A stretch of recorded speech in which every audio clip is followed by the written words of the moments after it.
on Fridays, but I've messed it up a couple of times. What's up, Caleb? What's up, Karen? I want to make sure I got the right one. I think last week or week before I hit new, and that wasn't good. It started a whole new feed. Again, part of my shtick here is screwing things up. Fly by wire. Oh, I'm gonna put an earphone in too.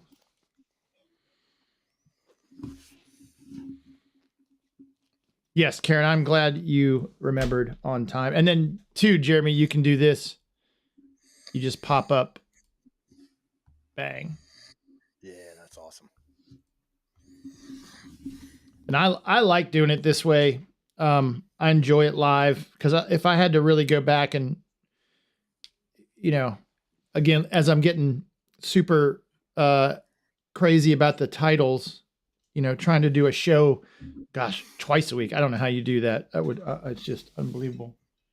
It's not live, and it doesn't have all this fancy stuff. That's how. But again, I only had to do that once, right? Yeah. Oh, here's my stream deck. Ready? Boom. So I have my lights hooked up. That's actually what the only thing I use the stream deck for. I think I have a screen for Ecamm, so I could change all these scenes with the stream deck, but I don't.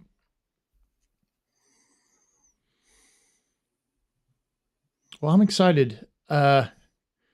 We've talked a couple times about how parenting affects our being Disney dads or moms. So it should be pretty interesting to chat about it. I'm going to make sure we share this out to mostly Disney, and then we'll be on our way. So let me see if I can. Let me do see if I can do the same thing to our group.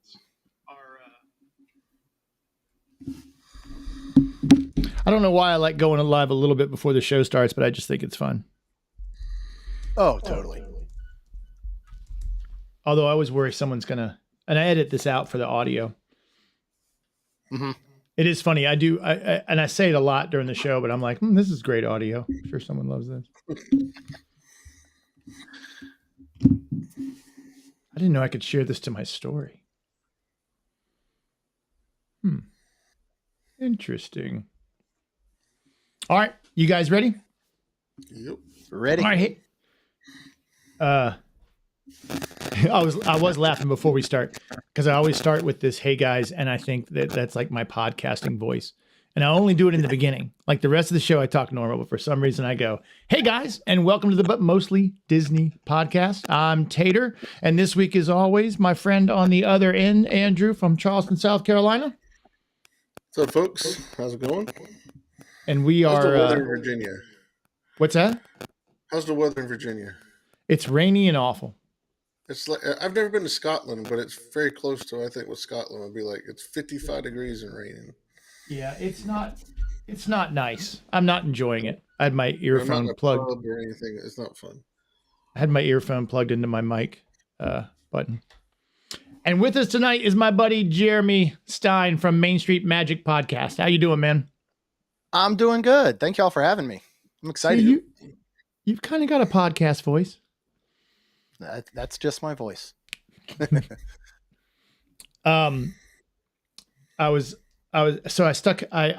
an earbud, which you can see here. It's probably not very professional, but I was laughing because the weirdest computer thing I've ever heard of in my life is I bought an old Star Wars game like Rogue Squadron, but even older than that. And see, look, and we get so distracted. Tony says she loves her Be Nice to cast members hat. I was going to wear the shirt, and it's literally hanging up because I just watched it. I wore it at Momentum last weekend. Yes. Well, my kid wore mine to school today, so I could wear it. That's awesome. Like, where's my shirt? I'm like, oh, George. Oh, and look, Tony, if you want to compare weather, you can have it. Tony's in Alaska. Hey, did your dad get to play golf, Tony? So again, see, if you don't join us in the chat on Tuesdays, you don't get all the extra stuff. But anyway, I couldn't get this video game to play, and the solution, I kid you not, was to take a microphone and plug it in the earphone jack, and that made the game run. No idea why. No one ever told me the reason, but it worked like a charm. And it was unbelievable. Absolutely unbelievable. Well, we've got a pretty fun topic tonight, and Andrew and I have brushed on it over, the past episodes, but kind of Disney family values, right? I have said a million times that I think part of the reason that that my kids have stayed younger longer, and the reason we've stayed such a tight family, I credit with Disney. We started them early. I just posted, I think this week, their very first trip in a stroller, and we have, and I don't think it's offensive. I'm Irish, so if it is, I'm just making fun of myself. But we have what they call Irish triplets, and so I have twins that are 1, and then my oldest is 15 months beyond that. So smacked all into one. Jeremy, how old are your kids? 15 and 17. Yeah, both girls. Ooh. And Andrew? 2 girls, 25 and 11. Now, see, that's a good spread. Yeah. The 11-year-old thinks she's 25, but Yeah. Oh, yeah. They all do. We just had a birthday party for her, and I had 10 11-year-old girls in my house. So, yeah, I went and slept next door at a neighbor's house. So my oldest girl, it was so easy as a baby. I'm like, bring me 2 more of these. I don't even care. This is unbelievable. Karen says, that's still a pretty solid spread, Karen. So her kids are 31, 21, 27, and 7. I lost it there. That's a big deal. And we know Karen's a good Disney mom, so we don't have to ask her. But I do think, and I wonder, and maybe this is the question we can solve by the end of it, does Disney help us be good parents, or are we the kind of people who would love Disney so much? Are you just going to be the kind of person who's a good parent, right? Like I remember in a sociology class in college, they said that the kind of person reading books wasn't as important as having books in your home. But I feel like statistically, the kind of person who has books in their home is going to read to their kids, right? You're going to have that kind of thing around. Mm-hmm. So we raised our kids Disney from the beginning, and I grew up Disney, right? I don't know that my parents really put a lot of thought into Disney parenting, but we definitely had Walt was on that TV every Sunday night raising us, right? Yeah. And continues to. Oh, yeah. Absolutely. Yes. And Jill, Disney aunties are important too. That's my wife's best friend, who often accompanies us to Disney. So she's family by default, right? Yeah. But I do think that it'd be pretty hard to take Disney out of our family. I think, and there's a bunch of stuff, and please jump in with anything. I mean, the movies are kind of easy, right? Like it's easy to know we watch these movies with a lot of traditional family values and a lot of different types of families, right? Because someone's always dying. Disney's always killing off a parent and then telling a good story about how to survive that, right? Yeah, this is true. Yeah. I think the movies can teach you so much different than even just taking your kids to the parks and all. Immediately what pops in my mind with the movies was taking our youngest, who suffers from anxiety, to see Inside Out 2, and sitting next to her and watching that movie and getting to kind of understand, hey, wait, this is what's going on in her head that she doesn't know how to explain to us. And that was one of those things where I'm like, well, that honestly kind of just made me a better parent, because now I know how she feels. I know what is going on in her head. Now we can look at ways to, adjust our lifestyles and stuff around that.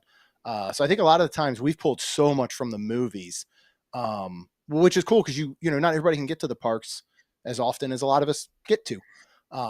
So I think it's cool to have the movies and the music from the movies and all that stuff that is always there, and it's always kind of a parenting tool, I think, for us at least. Well, and you hit on Yeah. something there too that, the parks were not part of my Disney childhood. I mean, we went like 2 or 3 times, but it wasn't like what my kids got, right? I put out on Facebook today and someone said, no, I think it makes you a terrible parent because it's going to make your child have a serious addiction that's going to make them financially irresponsible, which I would call excellent parenting, but that's, I might be a little biased. But these movies, they come in our houses and they're so inclusive. And I know sometimes, maybe that gets a bad rap. Like what I look, as anybody who watches or listens to this show knows, I don't do a lot of research, right? Everything is pretty much off the cuff, but I did Google it a little bit and I got a really broad spectrum of answers. And so I stopped because I didn't, as we know, we are definitely following Lou's footsteps here, being choose the good. So I didn't want to argue about it. I'm not saying that Disney will make you a great parent, but those movies all put family together, right? I'm moving around a lot on the screen because my son took his chair back to school and I hate this chair I'm in. So the other one kept me nice and tight and straight. And now I'm leaning all around because I'm uncomfortable. So just if you see my head moving all over the place, that's why. Again, it's not good video, guys. You should listen to the audio. Winnie the Pooh teaches us stuff, and I can't, and I love hearing that Inside Out, showed your daughter something, right? Like made her feel okay and not alone, right? Because that's the thing. We no matter how great our parents are, we feel so alone with our issues. Yeah. We feel like we're And the only ones. I hadn't seen something like that represented on screen in that way, especially when it goes for like kids. Like I'll refer to Ted Lasso did it from like an adult, I think, standpoint when he had a panic attack on that show. I think it was like in season 2 or something. And so, yeah, then to see it, you go, oh, well, that's kind of what it's like as an adult. Here's what it's like as a kid. And then I also think, though, that the movies, because Disney centers them all around families and all kinds of families. And, we know that sometimes people don't care for them showing all kinds of families, but even that opens up conversations, I think, with your own family to talk about it. We choose to do it in a very positive space. I know not everyone does, but it does give that opportunity for us because, we live in a neighborhood that all the families are pretty similar to each other. So when you get to see that in movies and see how there's all these different families, throughout the world and all, and then discuss that with your kids, I think that's something that's pretty cool too, that they get to kind of learn through movies is seeing the way that other families, live their lives. And then of course, if there's tragedy in their family, like you mentioned, most every Disney movie has, certainly can teach you some things there, I feel like. Well, and that our problems are the same, right? Like whether, it's South America or, it's the Polynesian, I mean, or a German princess from, in the 14th century, we're the human condition is all pretty broad. I mean, I know, shut your ears. There are Disney movies I don't love, right? That I don't go back to and watch. I just don't, but trying to form a community here online and talking to different people all the time, I realize that my opinion may not matter a lot to someone else, because they love what they love, which is awesome. Right. Yeah. I mean, it's very cool. So I know when my grandfather passed, Addison was 2 and Moana had come out. And when the grandmother dies, she really remembered that. So when my grandfather passed, she was like, so you mean like when grandmother died in Moana? I went, yeah, just like that. Yeah. So that kind of helped her go through that phase. Dealing with tragedy was because she saw it in a Disney movie. Yeah.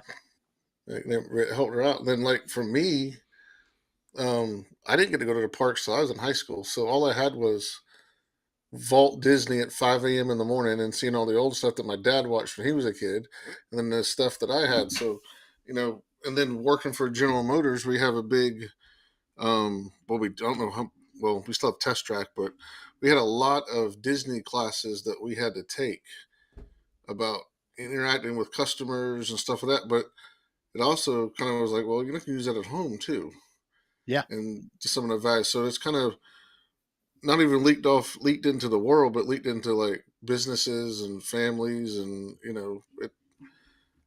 I think a lot of Walt's thinking and teaching. I guess you could say teaching through his movies have helped a lot of people through the years. Yeah. Yeah. It's that culture, that Mm-hmm. Disney has created. Yep. And it's not only from a business standpoint or a family standpoint, it can be both of them, which I think is cool. My brother works with businesses all the time with what he does. And when he's come to Disney with us, he takes so much back with him of the Mm-hmm. culture and the way that they do things. And then, when you look down to obviously the cast members, and the way that they interact with folks and the way that they do things is something we've always kind of tried to instill and our kids too. I mean, it's why we started doing Be Nice to Cast Members stuff, is kind of just to tell everyone, like, and it's not even just be nice to cast member. We do it because we're in the parks with it, but lose, choose the good.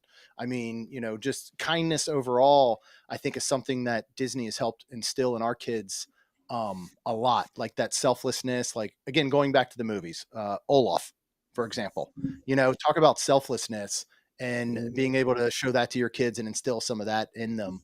I think that culture of Disney is what's the strongest, I think, in kind of those family values. Cause you can take so much from it. When you look at like I don't even know if they still do all the 5 keys now during the cast member training, cause I know some things had changed a little bit, but you could take the 5 keys that they use and you can apply them to your business. You can apply them to your family. You can apply them to your own life. And I just think that's super cool because it's also something that you get to enjoy.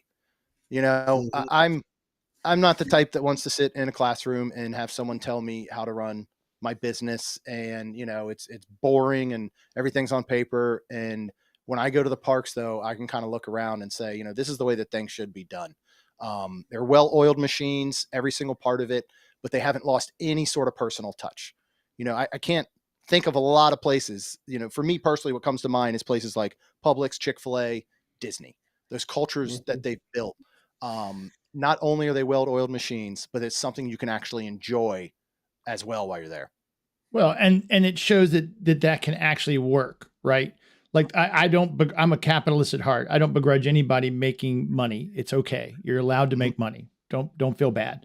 But when you don't have to do it stepping on other people's, again, rising tide lifts all boats, right? I mean, and that's, again, I guess I don't want to jump all over the place, but there is a community that I've found through Disney with Karen and Caleb and Andrew Prince and Tony and, all these folks who come each week and we talk and share this. It's not by accident, right? And I didn't do it.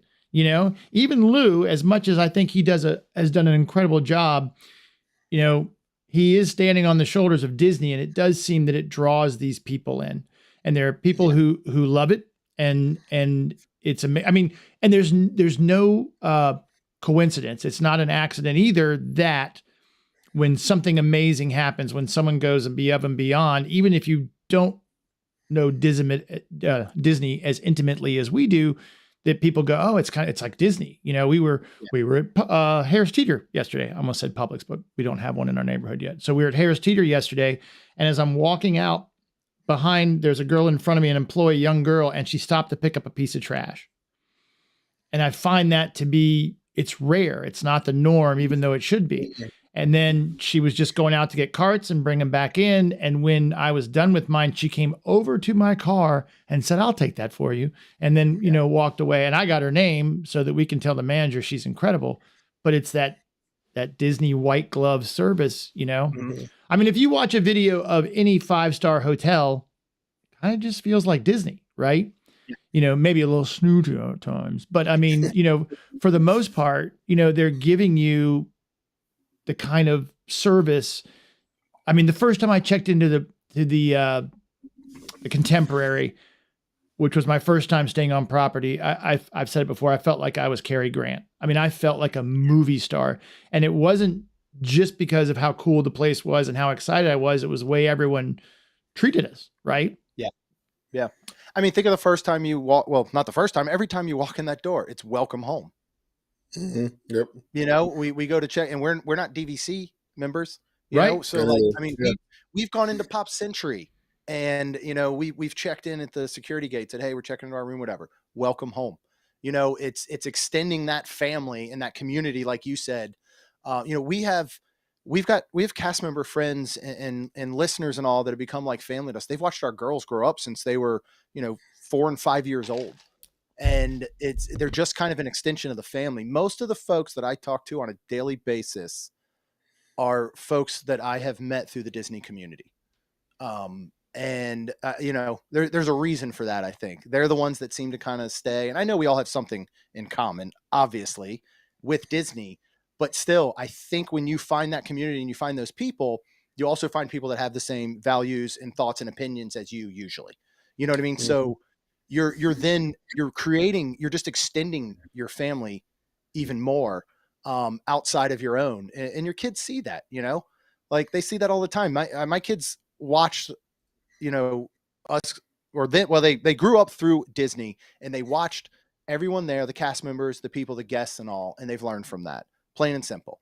I think we got to a point that we took them so much that they wanted to take a break, but now we take them once a year, and they love it just as much as they did when they were much younger and they were going all the time. And part of that is it's the community. There's a safety. Again, talk about my youngest with anxiety. Every time we step foot on Coronado Springs property, and we asked where they want to stay for this Thanksgiving, and that's where she said she feels like she's home. It's comfortable. It's a safe space for her. And again, it's something that we all just love and we can share together, whether they come with us all the time now or not. And I hope in the future, when they have their own kids, that I'm taking them and their grandkids, and we're just continuing that tradition and those values, because so many of the traditions that we have now have been born out of Disney, and it doesn't have to be in the parks. It might be at home. It might be watching, the parade on Christmas morning, and just making sure that we do that every year. But it's still something that brings us together as a family, and year after year, really. And and as you're saying that, I'm thinking, because I'm trying. I mean, so we have similar experiences. Like, look, my kids like to go do stuff, right? They go out with their friends, and there's part of me that stands at the porch waving goodbyes. My little people who just they used to fight Hoover who got to snuggle next to me in bed. Now they're getting out of here. Kind of cats in the cradle and the silver spoons, but they do look forward. Dad, when's Disney this year? When are we going? Or if I was down when we were down at Momentum, my son came over from Jacksonville and we went over to the parks, and they still like being around us. Right. And some of that is built on, I don't want to quote Hank Williams, but a family tradition that we've set up. And I wonder, to bring it back around to the movies, Disney's been setting up tradition for a long time, right? Mhm. From Spin and Marty to, all these, we all know Walt was, an American, because they tell us right at the beginning of Carousel of Progress every time, he put these American traditions into, our blood, right? And maybe we did start learning this early. I was thinking when we were talking about diverse movies, I didn't even think about how long Disney's been doing that, because you watch The Horse in the Gray Flannel Suit, and he's a single dad. Mhm. He's a single dad living with either his sister or his wife's sister and raising a daughter by himself. Parent Trap. I mean, it's ridiculous that they would literally not tell that there was a brother and a sister. But again, Divorce, which wasn't a popular story. I mean, that was probably pretty edgy at the time. And yet that's what goes on. And again, just finding a place where Disney brings people together who might feel alone, right? And still brings it home that it's family, Yeah. And going back, and I don't want to like sound cliche or anything, but having two daughters who are becoming adults, and watching movies like Princess and the Frog, Moana, it does, honestly, they see that. They see that's why I love Princess and the Frog the most, because she wasn't your typical princess. Without Naveen, she was still going to be something, and she worked towards it. And kids see that, like they see it all the time, and you don't have to rub it in their face. And I think Disney does a good job of that. I know other people probably say something else, like, hey, they're rubbing certain things in your face, or they're trying to do too much, but they're not. I feel like they're so subtle about some of those things and some of the stories that they do. I remember watching Encanto for the first time and Surface Pressure came on, and I was just like, wow. I mean, like, that is tackling something heavy, really, really heavy. And it's done in a way that everybody can understand it. And it doesn't, at least for our family, it's not going to turn me off or the kids off or Rhonda off. It's just, they're able to bring those things, I think, to the forefront and talk about them without putting them so in your face, by making it something that, you can just watch as a family and take in. And they do it with every single movie. I mean, again, we know that every single movie has some sort of lesson to learn coming out of it. And they continually do that, I think. And I just, I would say 90% of the movies we're watching at home are Disney movies. Yeah. And partially it's because of that. It's because we know, again, and you know what you're going to get for the most part out of Disney movies. There's not going to usually be any surprises. You can know what to expect. You know that you can sit down and you can enjoy it with your family. Right. Right. And it's pretty incredible. And I just put up on, Tony brought up that even talking about adoption was taboo, right? I mean, that was, and if you, I guess, gosh, if you even think about it, the whole point of Disneyland was a place where parents and kids could go together, because Walt, I don't want to speak for Walt, maybe there was a separation between how we felt about it and how, what was going on with our families, right? That parents and children were to be seen and not heard, that they stayed off in the corner. And meanwhile, Walt wanted to hang out with his kids when he had time, right? You get so much. I mean, look, I was a stay-at-home dad for a while because I can work from home, and I still don't feel like I had enough time with my kids, Oh, yeah. Yeah. And I think that's what you were saying earlier about, your kids want to be with you. I mean, a year ago when our daughter was 14, there's no our oldest was different, but when I was 14, when my wife was 14, I'm sure when you guys were 14, the last thing you want to do is hang out with your parents, right?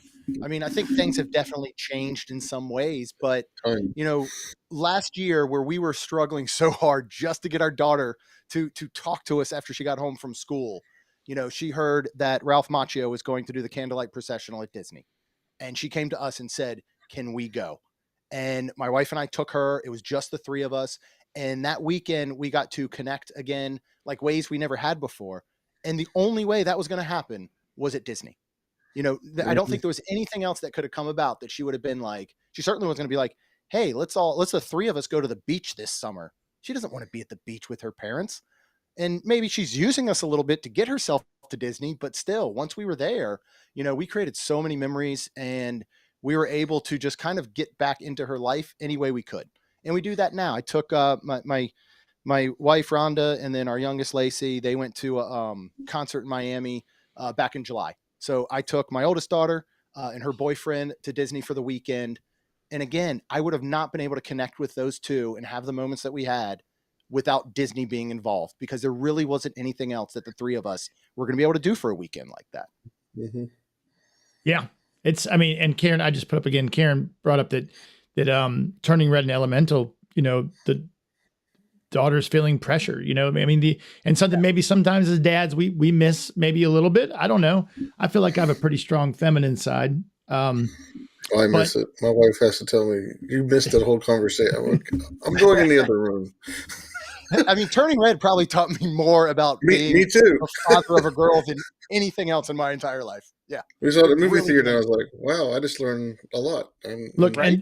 and Tony, who found this, our little group here through golf videos, because her dad said I was the only golf guy who didn't try to focus on how good I was, but really more how bad I am at golf.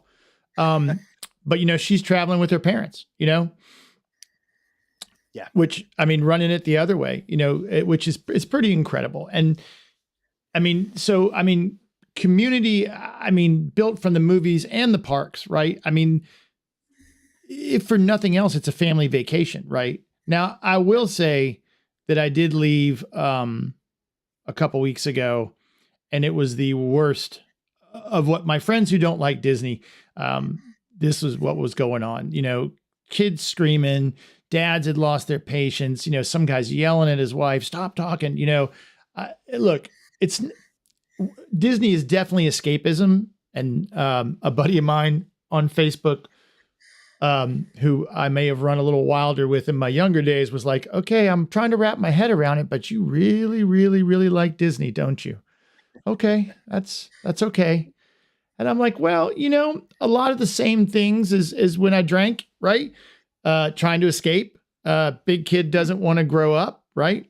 It's just that Disney's a little less self-destructive than my previous habits, which, but I mean, you're allowed, right? Yeah, you're allowed to go there and be a kid. I think, which is cool, and there's not a lot of places you get to do that. I mean, I enjoy Universal. I don't feel like a kid at Universal.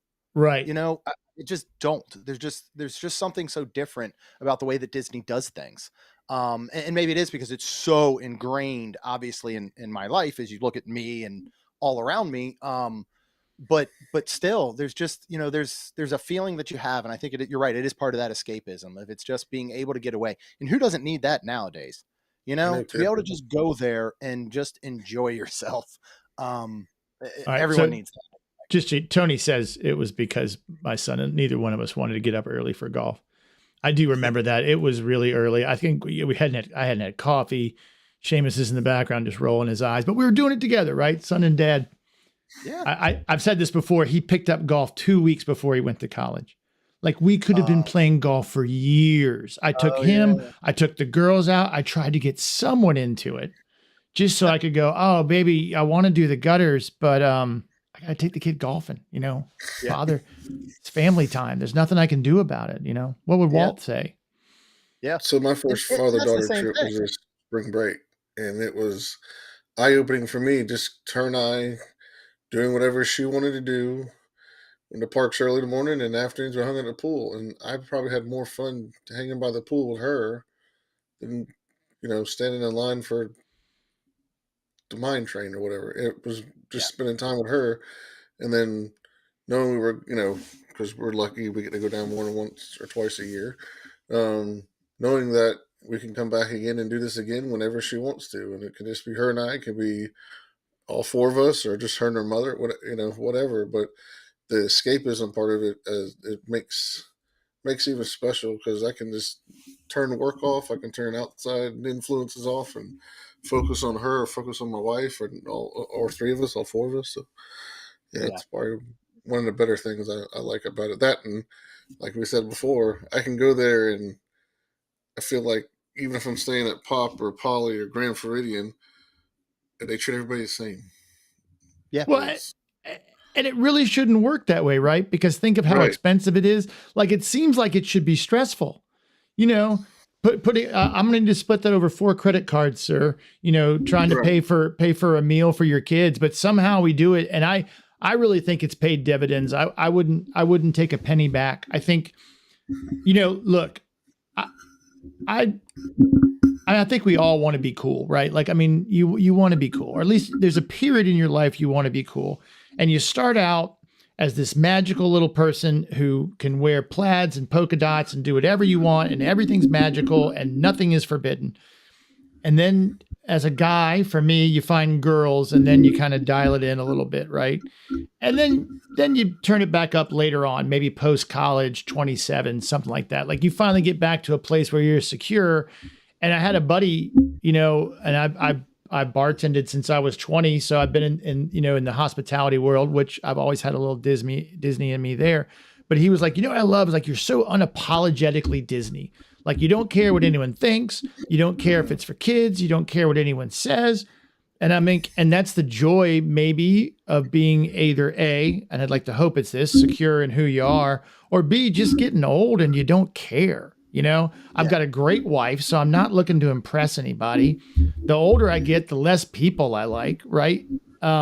So I don't care if you don't like what I do. Who cares? I didn't invite you, so it doesn't matter, right? Yeah, it's free. Right.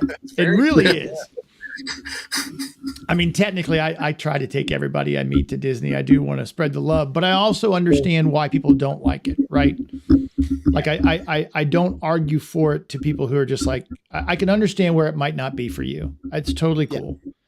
It's shocking and weird, but it's okay. It's the wrong answer, but whatever you want to do, you know, have fun. Like I know No my problem. girls, They're the weirdos. my girls are still into it because we're going on a cruise in February. It's a Royal Caribbean cruise. But when I told them, they're like, "So are we going to parks before or after?" I went, "After." So they knew we already had a trip in there, and in fact, they still want to go and have fun. I'll I can't wait to have grandkids and take them as well. And a couple years ago, my parents got to go with us, and my parents had never been. But after the first day, they were hooked, and they've gone a couple times with us since. And my dad's like, "I wish we'd have done this sooner," and I'm like, "Yeah, me too." Right when it was cheaper. Yeah. We went 200. We went, I think, I'm trying to think what year it would have been. I mean, it had to, I'm trying because of the girls' age. It's probably like 8 years ago, 7, 8 years ago. We went for spring break, and we only went because my brother and his kids, who live in Maryland still, happen to have the same spring break we did, which does not usually happen. Whatever that year was like a unicorn. So we're like, all right, we'll go to Disney. We'll do spring break. So it's him, his 3 kids, Rhonda and I, our 2 kids, and then my parents came. And we have so many memories from that trip that I just don't know could have happened anywhere else. And one of the things I'll say that our family has learned from Disney is patience. Because the way you've got to wait in line, you have to wait for everything. You find other ways around it. You find ways to, entertain.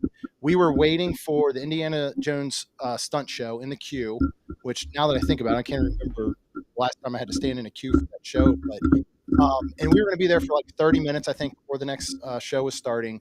And the kids are starting to complain. And then my brother had a genius idea because he had a half cup of water. He said, all right, we're going to see which kid can hold this cup of water on their head for the longest. And we entertained those 5 kids for 30 minutes. And it's probably one of our favorite memories from that trip.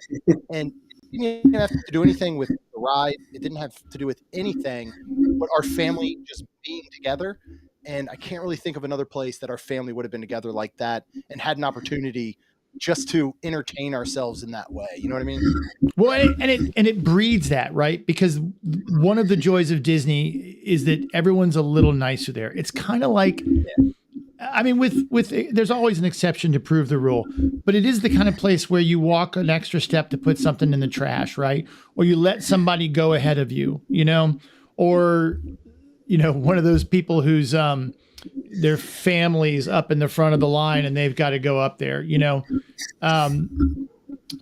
start to kind of go, who cares? So I'm one person back on the, in the line. I'm still going to get to ride. It doesn't matter, And so I think everyone's a little nicer. And, if you're sitting with someone at Oga's Cantina, where normally you'd be like, I don't get my own table, you meet somebody, you start chatting with them, and then I think from there, because whether it's designed to lift your wallet quickly out of your pocket or not, they've designed this magic there and then, like poured some gas on it and lit a fire. And because overall, riding the monorail, it's hot, it's sweaty, it smells like an old diaper in there, and yet you're still having, great conversations. Or I bring stickers with me and hand them out to the kids who can't even read that it says, but mostly Disney, and they don't care. They just got a sticker. They're thrilled from some weirdo on a train, that's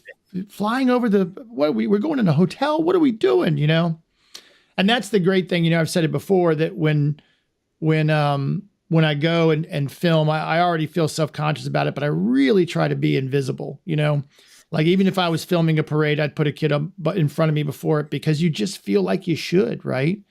And you feel like that's the idyllic setting of the 50s. And I know it wasn't like that. I know it was tough and hard, just like every other decade of the world, but you feel like there was this, Music Man kind of 4th of July attitude that everyone had. And it does that. And I think my kids have brought it home from the parks. I know sometimes my son sneaks on and listens, but he bought stuffed animals and asked for them a lot later than most guys his age, right? And he's a big kid, so he can back it up. If someone had made fun of him, he was going to knock you down. I mean, he was stronger than me in like 8th grade, right? I didn't tell him that till like 11th grade, but in 8th grade he probably could have tied me in a knot. So he was definitely a guy's guy, and yet he liked toys. I mean, just out of frame is like 7 lightsabers. He came home. I swear to God, he came home from college and was like, and we when we went back down, he's like, Dad, can you bring me a couple lightsabers? Yes. Yes, I can, awesome. my son. He I mean, wouldn't keeps take you young. He wouldn't take his Star Wars sheets with him though. Oh, I was like, do you want your They Millennium cross Falcon line. bedspread? No. The And girls are maybe- going to want to lay with Star Wars. There, Dad. Yeah, I would have done it. But I do. I think you're nail on the head there, Jeremy. It's exactly right. It keeps us all young, right? And I think I've mentioned this on the show before, but they learn some important lessons, right? Like I miss the days when it was truly a big planning event. You know, you started, 6 months, 3 months out, planning the times, the salt talk negotiations over what restaurant we were going to eat in, because as loving and wonderful as my family is, we all have our favorites and trying to adjust a schedule. They learned that. And then with their money, what I did was after the first couple of years when they're like, I want this, I want this, I want this, I want this, then I said, okay, you've got $75 and you've got a chart for the 30 days before Disney and it can go down, or you can keep it at 75.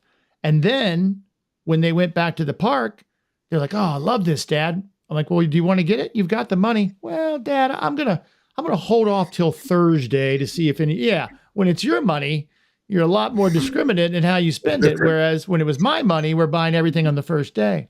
And so they learn these lessons in the parks. And it's not that you couldn't have learned it somewhere else, but what a great sandbox for teaching your kids how the world works, Oh yeah, that's a great tool, and that's the thing too. Like you're saying, there's all that family time that builds up to a vacation. Like you said, you're figuring out where you want to eat, what rides you want to do, what parks you're going to, on what days, all of that. And then, yeah, I know, we can joke and say, well, teaches your kids to be irresponsible with money and spend all their money at Disney, but you're proving that right there. It's actually teaching them values and the importance of money and all of that. We, as soon as the girls could start to understand, we told them what Disney cost.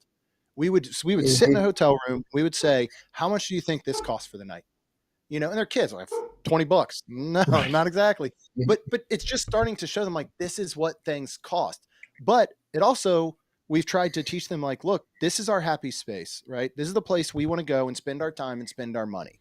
How do we get that money? We work hard when we're at home. So now we're trying to instill those values in them as well. Just on the simple fact that we need money to go do the thing we love, which happens to be Disney. So show them that if you want to have that escapism, if you want to get away for the weekend, if you want to know that you have a trip every single year, you got to work hard for it too. It's not just going to come to you. So again, you get to kind of just teach those types of things to them that they can learn other places, but they're not going to learn it in the same way that you can at Disney. At least it's fun. But what great motivation, right? Like it's a next level. Like, oh, you can't go here if you don't save your money, but it's so much, Karen says the same thing, because look, I'm not rich, right? I've got, and to travel with 5 people, the food bills alone. Oh my gosh. And I want to go do stuff. So, I want to go to Cinderella's Royal Table. So we would do a sit down meal each day, and that adds up quick. Tony, the show is not that great. She is in Denali and said she's staying late at work. But I think if it's snowing in Alaska, maybe you should go home. Making me nervous. We're not. That was it. All the good stuff's already been said. Everyone can hang up now. And it's true. Every vacation costs money, right? They're all expensive. But it's no joke. I mean, as much as I'm not a Disney apologist, it's going up and up and up every single year. Yeah. And so is everything else. Right. Same as everything else. That's true. It's relevant. I have people at work go, you're going to spend how much on that? I'm thinking, how many times you go on a cruise and you eat at the top shelf restaurants on a cruise ship and pay extra for that? It's no different. And, it's all, I get it all the time. You're going on another Disney vacation, money bags? No, I save money. My wife jokingly says she works so we can go to Disney, but part of it's true, but the other part, we save for it. But everything's one of the I love that. Tony. Well, one of Tony the says shows we it's do every other year, and we're due for it next year in 2026. We do a cost of a vacation show, and I take 10 destinations throughout the United States, vacation destinations, Disney being one. I do Universal. We usually do like a Broadway show, going to Vegas, Yeah. going skiing, all this stuff. And I break down as evenly as I can the cost of that entire vacation. Right. So I try and find restaurants that are similar, and we break down how much lunch might cost. What are the hotels going to cost? What is the activity going to cost, whether it's park tickets or, ski lift tickets and all that type of stuff. But what I do from there is break it down on what you're actually getting out of it per hour. Because all the money you spend at Disney, you got to think, you might be showing up at Magic Kingdom at 9 a.m. You're not leaving till 11 p.m. You're spending sometimes the same money. I mean, we took our daughter to a concert, right, the other weekend, or actually it was last week. 3 tickets for us, not great seats. Were close to $400, just the tickets to get in there. The band that we went to see played for an hour and 20 minutes. So in reality, if you only look at that one cost, we paid $400 for an hour and 20 minutes worth of entertainment, right? Let's just say those same 3 tickets cost around $400 or so at Disney, and we're there from 9 a.m. to 11 p.m. Your value and your cost per hour, if you really Right. want to break it down that way. And Yep. as we do that, I believe Universal came out a little bit technically cheaper than Disney, but I think Disney was like 3rd or 4th. And you had all like towards the end, I mean, or so it would have been what, 7th, 8th, something like that. But stuff like going to a Broadway show, going to a football game, right. The when football you game's look at the ridiculous. cost of the 4 hours you spend at a football game compared to an entire day at Disney, Disney doesn't look so expensive anymore. Hmm. No, that's 100% true.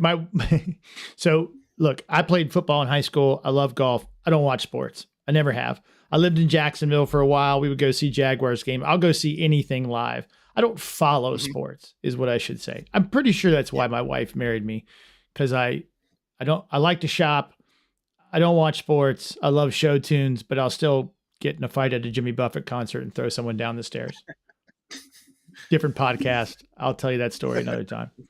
But yeah, I mean, I watch my friends, and I mean, if you buy a jersey, I mean, and I feel like, and I know Andrew watches sports, and if you do, Jeremy, close your ears. But I was just like, look, I get to play. I'm not just a spectator in my hobby. I get to be on the field with every dollar I spend, and I love it. My oldest is supposed to do some kind of cartoon for that too, because look, my friends make fun of me. You did what? You spent what? You're doing a podcast? What? You're doing what? YouTube? Why are you spending your time on this?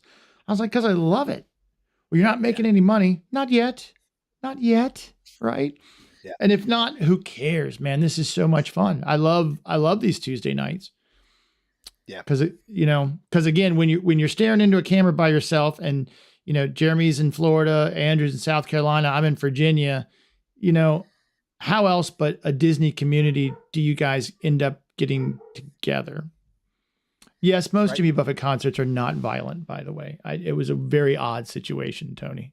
Only the ones you go to. Just this one time, and my wife would kill me if she knew I was even talking about it. The guy deserved it. He deserved it. All right. That he did. Just so Deserve my she, fist in your face. It's okay. just so she knew I had some toxic masculinity left in me, that I could do it. Oh man. But it's, I love seeing the other families at the park, and it does kind of bind us together. It puts us on the same playing field. All right. So we got the movies. We've got the parks and the vacations. What else does Disney do for our family values? How else does it put us together? I mean, kind of have touched on this, I think, all along, but I think kind of the generosity, and being in that safe space. I always refer back to just stories. It's just my best way of kind of telling examples. And again, my girls were really young. It was around Christmas time. We were at Hollywood Studios. We're on Sunset Boulevard. And there was an older gentleman, long gray beard. He was in an ECV sitting there, looked like Santa a little bit. And we were kind of walking next to him. And he just looked at us, kind of struck up a conversation, and said, I have basically a bag of gifts here, that I'm giving out to people. Would you mind if I, give something to your girls? And he gave them each, like, I think at the time might've been like a little Star Wars figure or something. But first of all, in what other environment do you feel safe with a stranger giving your children things, right? Yeah, So that's exactly. one. But two, it just shows the kids, we walked away and we're basically like, kids, that was a real life Santa that you just met. And they're asking like, well, who is that guy? Why is he giving stuff to us? He doesn't even know us. And we didn't know his story, but still it opens that conversation. We're like, well, maybe he doesn't have grandkids, or, his kids grew up and they moved out and he doesn't see them a lot, or who knows. But his story doesn't matter as much as the fact that he's in there and he's showing that generosity to complete strangers. And it helps teach them, hey, show it back. So we try and do the same things. You're talking about Disney being, clean and there's not trash around and all. You go into a place that's a little bit dirty, it's kind of easy to just maybe leave something aside, or maybe not pick something up. But at Disney, it's so different. I got up early when we were there for Momentum Weekend. We stayed over at Riverside, and I got up every morning around 6, and I left the room, and I went and kind of just walked around the property or sat and did some work. And every morning, they're out there by the pool and they're pressure washing all of the pool deck and straightening all the chairs. And, they're making sure that every chair is at the exact same angle, the chair backs on the loungers. They're blowing off any leaves or dirt or pine needles or whatever it may be on any walkway. I have walked through Coronado at 6 a.m. and I've watched, the janitorial staff wipe down every trash can with a wet towel, and clean every last thing. And so you walk into that environment, it makes you want to keep that environment.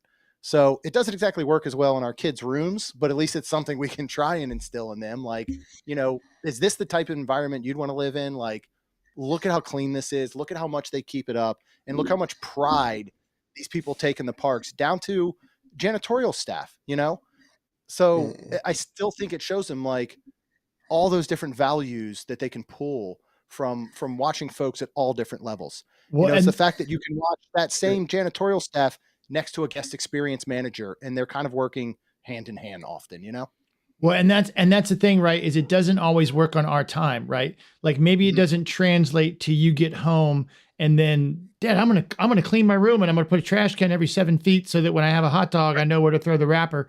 But down the road, right? These little things stick, and it's just planted seeds, right? And then it grows and blooms at a different time. I mean, Karen giving their balloons away as they leave, and at first I thought it said sheer joy, but it says share the joy. But what sheer joy that is to someone out of nowhere, because we don't see it that much. And it's funny, Tony, that you mentioned this about when we do the dining plan, we always had quick service left over. Always. We never just couldn't get it done. And I remember standing at Flame Tree Barbecue one year and trying to buy this family lunch, and they thought we were just insane. And they almost didn't understand. Like we really had to, well, no, sometimes when you book a trip, you have this dining plan and they give you 4 quick service meals and 4. No, a quick service meal is when you don't have it. So sit down, and, I had to explain, and then there's 2 snacks. We already have all these snacks. And so we'd already, bought 10,000 gummy bears because we just had so much left over, and we've already paid for it. It's not coming back. Mm-hmm. And once they understood it, they were so grateful. And it's just, there's some magic there, right? And when you're little, it's real, right? When you take the kids when they're little, that they really are princesses and princesses when they say that to them. And the swords are real, and that sword is going to come out of the stone in front of that carousel, and Dumbo really flies, and you really are transported to London, and they believe it. And I hear a lot of people, my sister's getting ready to plan a trip, and I'm going to go down and meet them, partly to stay at Shades of Green and do a video, but partly because I want to see those little faces light up when this is real, right? In my house, and I know it's different all over the world, but if you don't believe in Santa Claus, then he doesn't come for you, right? Uh-huh. So there's no talk of anything like that in our home, and not if you want to have a nice Christmas. And it's the same kind of at Disney, right? Like my kids, how do they do that? Disney magic, even if we know how it happened, it's Disney magic. And there's just always a little, an extra cupcake. It doesn't have to be, staying in Cinderella's suite inside the castle. Although if anyone's listening, that would be really nice. And we love Disney and we'd be happy to stay there for you. Mm-hmm. But I mean, just these little tiny things that get sprinkled on you while you're there, even if it is just great customer service or a waiter remembering something you loved, And it doesn't always happen. Not everybody can do it, right? And it would be impossible to sustain. But starting my kids out young so that this magic, it's not expected, right? That's the wrong word, Mhm. but it's appreciated and it's valued and looked for, and they know that it's possible that it's coming, right? You know, Yeah. I just think that translates to later in life where maybe you believe in magic a little longer and then maybe start passing it out later. I know when we did, it was the easiest thing to do. Addison had, we took her for her 5th birthday and she had the birthday button on. We were walking down Main Street and this balloon vendor walked up to her and said, "Happy birthday, princess," and handed her a balloon. And that was the first time I seen my kid's face just like, I'm like, magic moment right here. Thank you very Yep. much. And that was, that little thing set the tone for the day. And you couldn't wipe that smile off that child's mouth for anything. Right. Yeah. And and I brought this up with Lou one time before. We were talking about things that changed in the park and things that had come back. After that day, and that person said, "Hey, princess, happy birthday." During, I don't know if during COVID or what, they weren't saying it, and I could tell something was bothering her. And I said, "Addison, what's wrong?" She goes, "Nobody's called me princess today," and that really made me mad. I was like, "Wow, Yeah. okay." I think Here I'm about thinking that. about, we got 20 minutes to get to Space Mountain before we lose our fast pass, and you're mad because nobody said princess today. Oh, You're my hero, Dylan, for having a adventure. I kind of oh, want to that's have an Adventureland Oh, bedroom. No, but you're right? exactly right. That little bit of, and I hope they never get rid of it, right? Because it's just a word, like welcome Yeah. home, right? It's just a word, and it means so much. You know, it's pretty amazing. It's pretty amazing. It's an amazing spot. I mean, it's a reason. And look, the internet is, if you go on YouTube and Google Disney, you're going to find 3 bazillion videos. And there's a reason, even take 10% out for people who want to make money on it and don't really care. There's so much out there, and there's a reason for that. And it's not just because we love it. You know, there's something else going on. yeah. Yeah. And And I I'll love tell that. this too. My future son-in-laws, I feel sorry for them because I've spoiled my girls enough that they're going to expect this. So you better be ready, because I'm going to give my kids the experience that I think they need, and it's going to make them happy. But I could just, we could stay at Pop Century and go to a park, which we've done before, and they think it's $1 million. My 25-year-old still to this day asks, "We going back? When are we going back?" And I'll continue to, I'll be old and gray and continue to do it. But just Oh a yeah. little smile I see out of my wife and my girls, that's all I need. Yeah. Well, in everything we're saying too, I think the cool part is that none of it really has had to do with the actual rides, the actual shows. Like Mm-mm. all of it has just been about creating memories with our family. But I think it's at a place that, oddly enough, it just seems easier to do. Maybe, like I Mm-hmm. guarantee that family still talks to this day about how some crazy people tried to give them free food at Flame Tree Barbecue. You know, the same way I still talk about the Santa at Hollywood Studios, like, I mean, I feel like there's not a lot of places that you can create those types of memories. And, I mean, Sean, my story, and I can tell you right now, I wouldn't have a lot of the memories I have with my kids if we weren't going to Disney all the time. I wouldn't have, I just, mentally, I wouldn't have been there with them the same if we had not been in a place like Disney. And I can go back, I can look at those photos and I can remember those moments. And that's something that created was Disney. I really don't believe I could have had it anywhere else. I love it. I feel exactly the same way, and that's why every Tuesday night we're here at 7:30. I love That's it. it. Well, that's been an hour, Jeremy. I don't want to take up too much of your time. Tell everybody where to find you. Yeah, you can go to mainstmagic.com. On most of the popular socials, we're at mainstmagic. And then you can find us on any major podcast feed. We release new shows every single Tuesday and Friday. So if you've not given us a listen, we would love if you'd give us a shot. And they're great. I'm not going to sing their theme song because it'll get stuck in your ear forever. But it's usually him and his beautiful wife Rhonda, who's adorable, and they're they're what a podcast should be. Like we're holding on by a thread here, getting drugged behind the Disney boat, like Goofy in those contemporary pictures. But Jeremy's organized and has a lot of tips and tricks and reviews. I learn a lot listening to his podcast. I love it. And twice a week, you guys are insane. I mean, absolutely insane. Yeah. What we figured out, and my advice to anyone who's starting a podcast is do not start doing 2 episodes a week, because once you do it for so long, that's what people expect and that's what people want, and you keep doing it. When parks were shut down for COVID, we went down to 1 episode a week for I think maybe 2 months. And that was the time I could have kept us at 1 episode a week, but nope, they reopened and I said, Rhonda, we're going back to 2. So we did. So yeah, 2 episodes a week. I'm proud of you for not being a slacker, because we would have, I would have written my senator about that. All right. I don't have a lot else to do, so it fills my time. So I saw the trucks running, Andrew. Yep, I actually did a truck update. I'm editing it now, so I had to go back and record it twice because I still can't just post it like you told me to. I find something wrong, I go back and redo it. But no, it's almost there. The next thing will be to paint, and I bought some big owl stuffed animals when I take it to shows and stuff.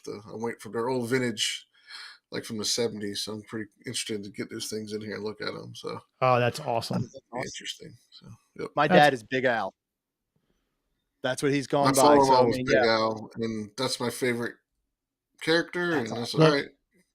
See, Dylan's trying to get us started on Jeremy and Rhonda, more than a little fun. Dylan's the best. I've gotten to know Dylan over the past few months.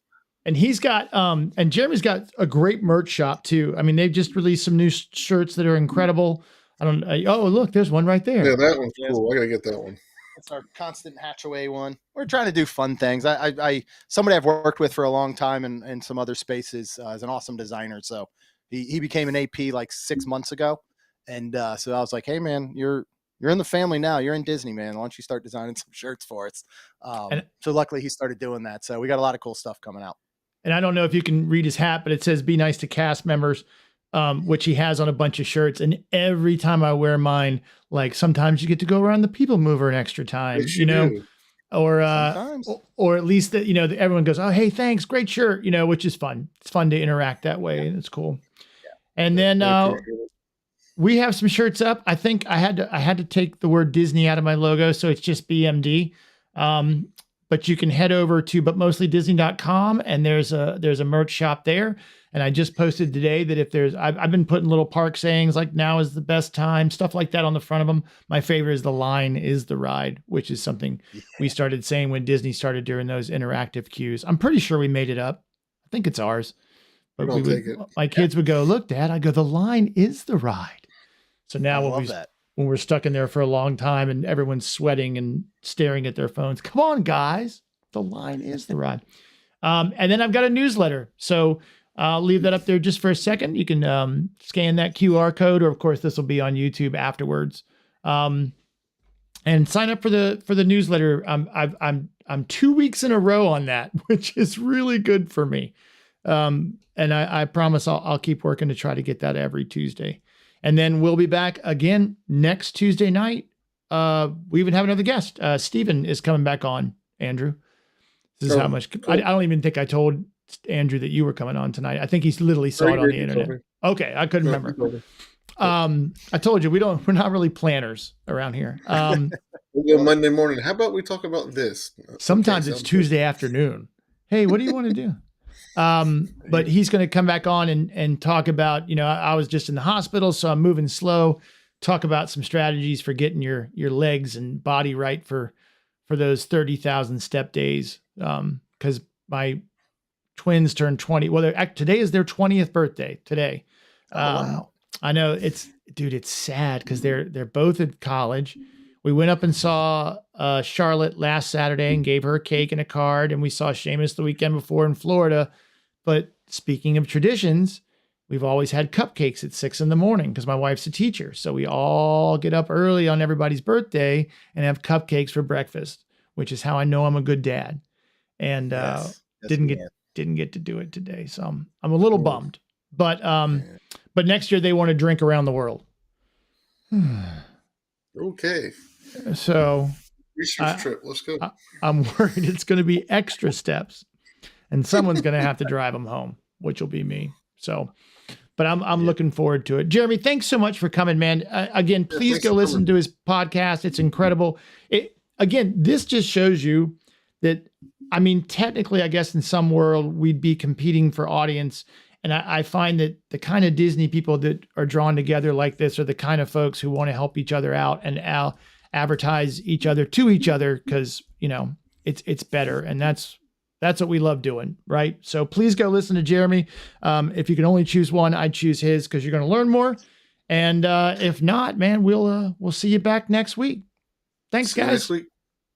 Thank y'all.